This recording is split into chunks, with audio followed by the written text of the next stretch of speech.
अगर आपका पार्टनर आपको पब्लिकली बहुत अच्छा और घर आके बहुत बुरी तरह ट्रीट करता है तो आपका पार्टनर नार्सिसिस्ट है। अगर आपका पार्टनर आपको हर बात पे डिमीन करता है तो आपका पार्टनर नार्सिसिस्ट है। अगर आपका पार्टनर आपको पावरफुल शो करता है कि मैं बहुत पावरफुल हूँ और तुम कहीं स्टैंड नहीं करती हो, तब भी वो नार्सिसिस्ट है। और ये सारी बातें आपकी लाइफ के लिए पेनफुल है।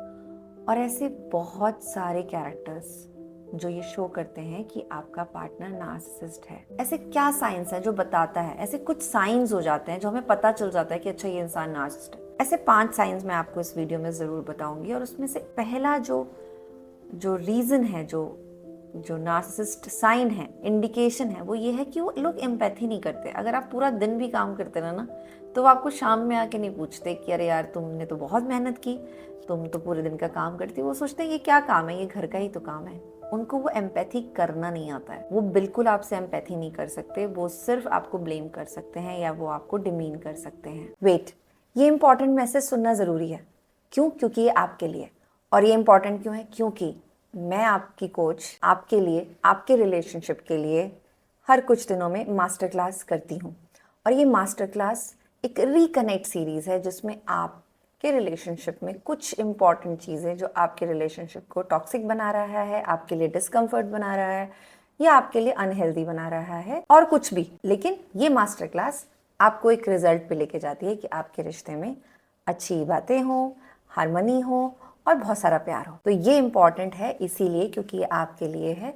इसकी सारी डिटेल्स आपको मेरे डिस्क्रिप्शन में मिल जाएगी। आप मेरे कम्युनिटी में ज्वाइन हो जाएंगे और वहाँ पे आने वाली सारी चीज़ों के बारे में आपको इन्फॉर्मेशन मिल जाएगी। तो था ना ये इम्पॉर्टेंट? उनके अंदर एक साइन ये भी होता है कि उनके अंदर एक नीड होती है हमेशा राइट प्रूव करने की अपने आप को। क्योंकि मैं कपल्स कॉल लेती हूँ तो मैंने देखा है कि जब कपल्स आते हैं ना, तो एक पार्टनर के अंदर हमेशा मोस्टली ऐसा होता है कि ये नार्सिसिस्ट मेल नहीं, फीमेल्स भी होती हैं। तो रेयर केस होता है कि फीमेल उस अप्रोच से आती है, लेकिन मेल्स में होता है कि मुझे आप एक बार सही बता दो। अभी मुझे याद है रिसेंटली मैं एक कॉल कर रही थी, उसमें कहा अच्छा ठीक है सब कुछ आपकी बात मैं समझ गया, लेकिन मेरी ये प्रॉब्लम सॉल्व कर दो कि क्या मुझे ये नहीं करना चाहिए, आप इसे बता दो। क्योंकि वो अपने आप को राइट प्रूव करना चाहता था। और जब मैंने ये बात उसको बोला भी तो उसको ये लगा कि मैंने उनको गलत कह दिया। तो ये हो जाता है, वो हर किसी के सामने अपने आप को राइट प्रूव करना चाहते हैं। थोड़ा बहुत सोशल जहाँ पे सर्कल ऐसा है जहाँ पे वो थोड़ा सा बैलेंस आउट कर सकते हैं, वहाँ छोड़ के वो अपनी वाइफ के साथ तो हमेशा अपने आप को राइट फील कराना चाहते हैं। वो ब्लेम करते हैं।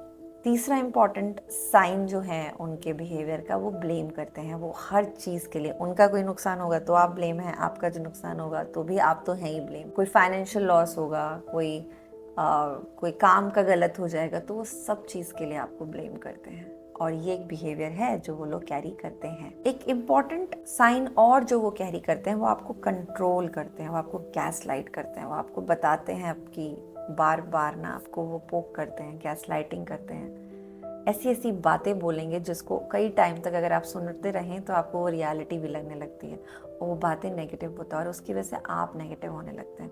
और कंट्रोल करते हैं आपको ऐसे कहेंगे कि तुम ऐसे ही करो, अगर ऐसा नहीं किया तो वो प्रॉब्लम है। फिर कई हद तक हम करने भी लगते हैं, लेकिन ये साइन है कि आपको कंट्रोल कर रहा है। और अगर गैसलाइट कर रहा है तो ये साइन है कि वो नार्सिसिस्ट हस्बैंड है।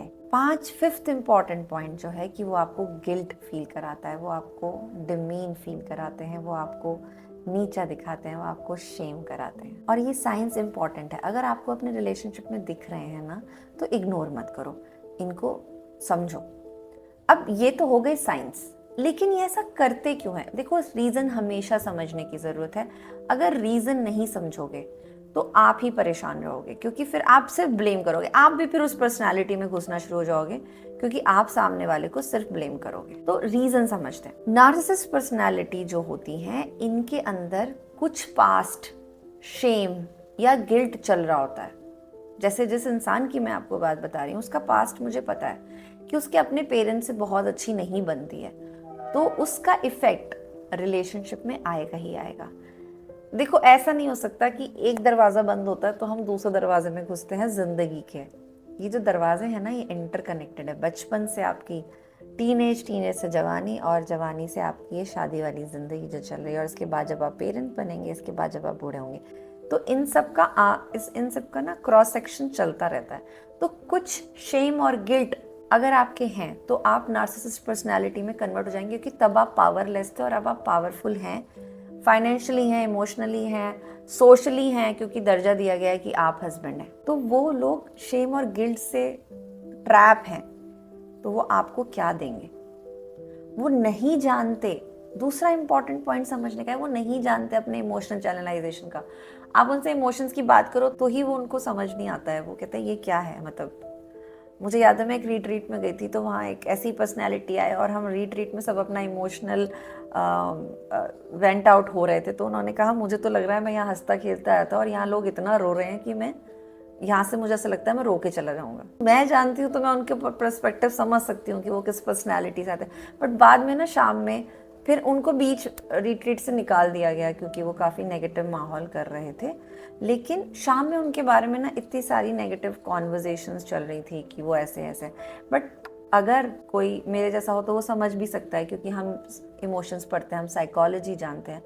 लेकिन ये डिफ़िकल्ट है उनके लिए, उनको समझ ही नहीं आता। और वो ऐसा, अब क्या होता है, जो एक्सट्रीम पर्सनालिटीज़ हो जाती हैं वो सोशली भी फिर ऐसे एक्ट करने लगती हैं। तो वो feeling of shame and guilt से कहीं ना कहीं अटके हुए होते हैं। उनके लिए मुश्किल है समझना, मतलब उनके लिए उनका जो रीज़न है उनके लिए समझना है मुश्किल, कि पावर और लव में उनको लगता है जहाँ पावर हो रही है वही मेरा लव है, वही मैं, उसी तरह मैं अपना लव दिखा सकता हूँ। तो इस कन्फ्यूजन से ना वो काफ़ी बार मिसमैच कर जाते हैं। वो लव की जगह पावर ही दिखा रहे होते हैं।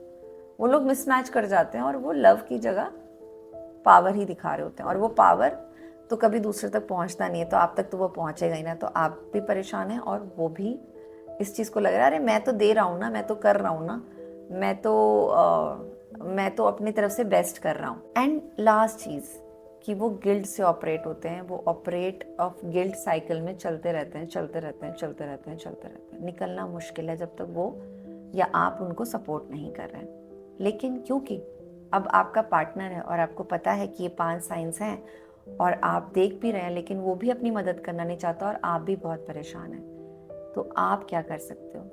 देखो, ऐसे टाइम में जब आपका हस्बैंड नार्सिसिस्ट कैरेक्टरिस्टिक शो कर रहा है, तो आपको अपने मेंटल वेलबींग के लिए ज़रूर कुछ करना चाहिए। अपनी हैबिट्स, अपने रूटीन्स, अपने मेंटल वेलबींग के का कुछ ना कुछ पॉजिटिव एडिशन अपने माइंड को देते रहो। कुछ पॉजिटिव एक्टिविटीज़ अपने साथ बांधते रहो। अपने सोशल ग्रुप्स को मत छोड़ो। उनको आपका बाहर जाने से प्रॉब्लम नहीं है, उनको ये प्रॉब्लम हो सकती है अगर आप लेट आए, तो आप बाहर जाना बिल्कुल मत छोड़ो, क्योंकि इस बात से कलेश होता है। किसी ना किसी तरह ये बाउंड्री सेट कर लो, किसी ना किसी तरह ये बीच में बना लो कि नहीं जाना है। तो आपका सोशल सर्कल अगर बैलेंस रहा, आपका मेंटल वेलबींग थोड़ा सा बैलेंस रहा, तो आपको इनका इम्पैक्ट होना कम हो जाएगा। और जब धीरे धीरे इम्पैक्ट होना कम हो जाएगा तो आप स्टेबल होगे और थोड़ा सा आप स्टेबल होके उनकी मदद कर पाओगे, क्योंकि वो अनअवेयर है।